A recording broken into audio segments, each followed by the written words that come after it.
the welcome back, Craig's walking into the chamber, and I never seen the whole chamber standing in ovation, literally, and clapping. Every single, the public gallery was standing, the journalists were standing, everyone, the peers were standing, everyone.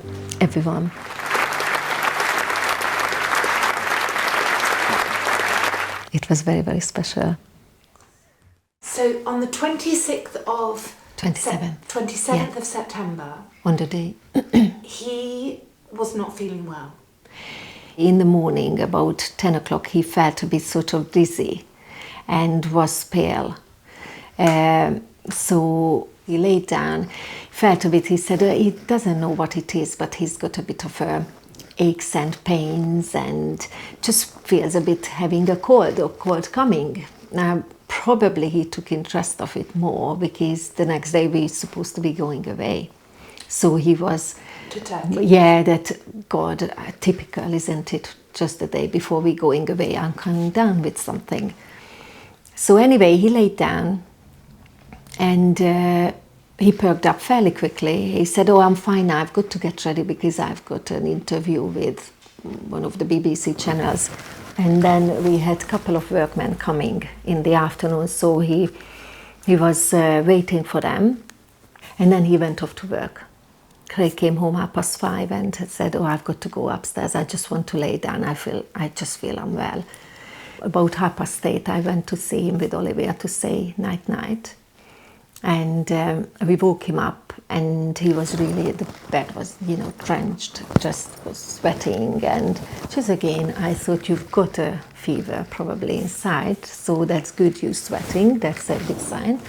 I checked the flights and I saw that on Sunday there are quite reasonably priced flights going to Turkey, so let's keep the booking open for the hotel and we just buy another flight and we fly for a week.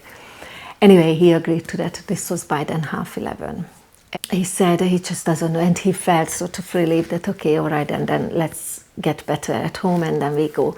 I kept checking his temperature literally whilst he was asleep, and it wasn't registering anything.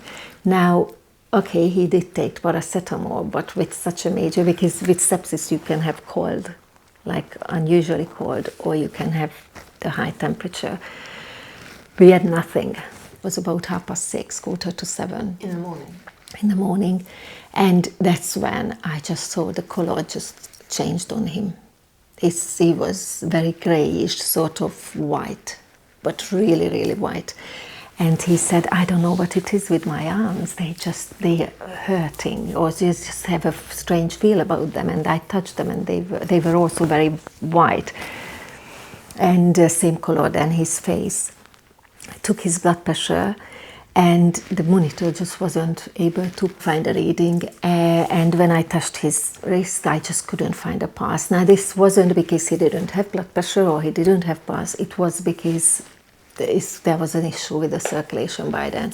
I was like, that's it, we've got to call the ambulance, and I remember shaking and just so, when you sort of start sweating and that sort of nerve. But I knew we needed urgent ambulance. So I said to her that I don't know what it is, whether it's sepsis or what. But you said the word. I said the word sepsis. I phoned them twice, 999, because they wanted to speak to Craig first time around, ask his name, where he lives, date of birth, and he was very engaging. I remember telling him, can you just please play your symptoms up?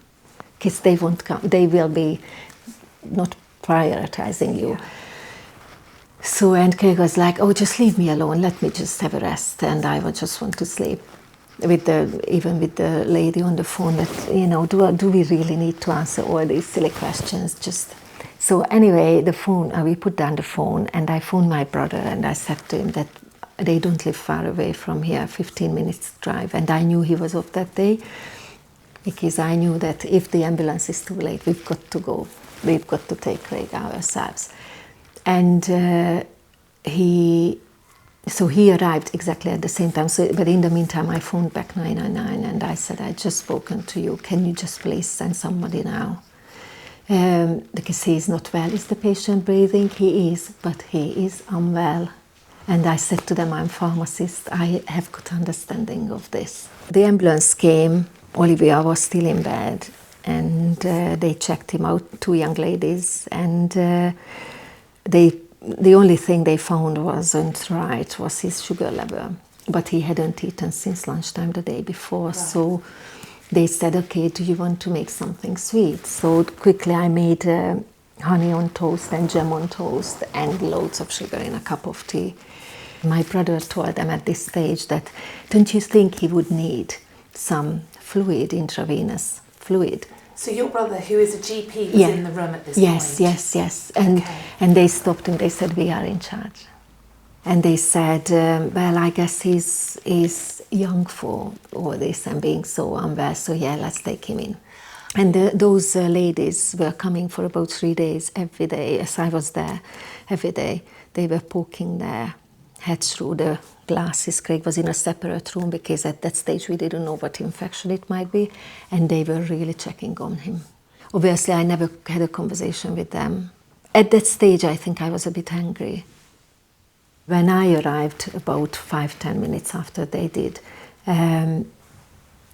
my brother said, oh, don't panic, but Craig had to be rushed into the resus because he turned blue, he had a septic shock. And by then, yes, his ears were navy, much darker than my dress. He was in a lot of discomfort. He kept complaining that he kept saying, just, I can't breathe, I can't breathe.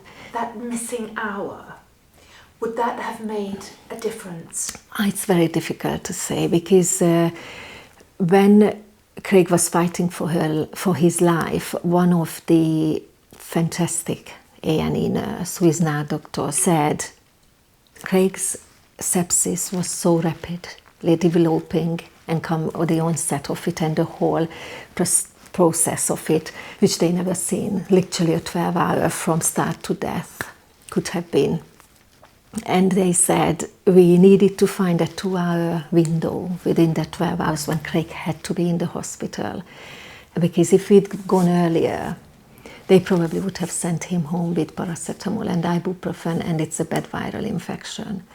If we'd gone a bit later, it would have been too late to save him. I mean, it was awful. It was just awful. Every minute you think, this must be a nightmare. You've got to wake up from something like this, something so sudden. And yeah, I'd never been sick because of being worried. I've never experienced that before I did those first 2 nights, or not being able to swallow something. I just couldn't eat. I think loads of families recognize exactly this same experience, and what I was going through, they would be, I know exactly what you mean. So I wasn't the only, but for me, I never had to go through such a distressing and dreadful. How did this happen? How did we get here? This can't be true. This can't be right.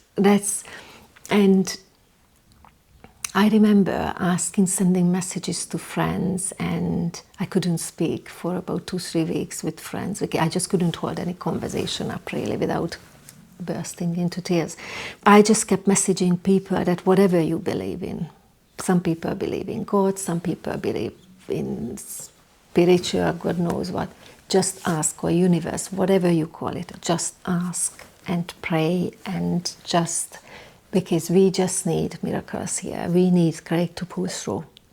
And that's where I was. I never said goodbye to Craig, never. I never promised him that, oh, I will look after Olivia and I will make. No, because that would be our job together anyway. So that's how it will be. Whether it was a self-defense, I just stopped my thought process at that stage that Craig is ill. On Thursday, we had the team from Canterbury there, and our team, and Craig and my brother and myself had to wait for them in one of the waiting rooms. They came to see us afterwards, and the vascular surgeon basically said that he wouldn't wish this on his brother, but Craig's got to face, because he would need to have shoulder and groin level of amputation.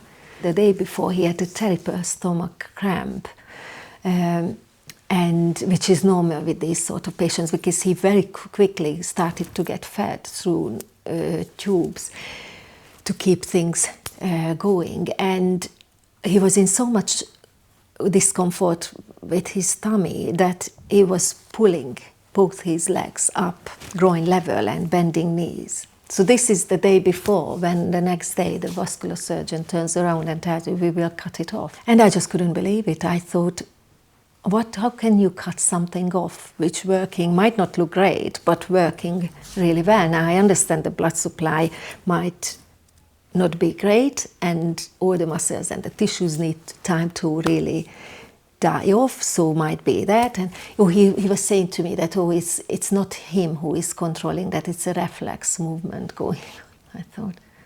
I think I am qualified enough to know what the difference is between a controlled muscle movement or a reflex.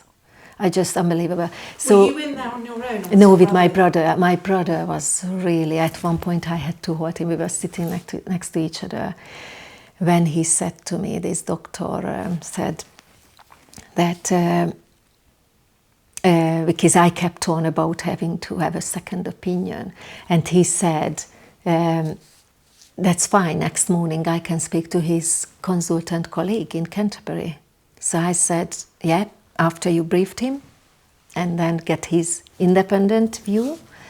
I was, I think, being a bit sarcastic at one point. He was transferred. I think it was the 16th, it was the following Tuesday. So we had on Thursday this morning, 10 o'clock, this meeting with the surgeon, with the ICU doctors and the vascular surgeon, and then by about 5:30 we were told that there is a team waiting for Craig in St. Thomas's Hospital. I mean, that was just like a huge win, honestly, like a huge win. But that night was very difficult, because I knew that they may come to the same conclusion. So during the Zoom meeting, we had fantastic team, loads of doctors, every specialist you could think of was there.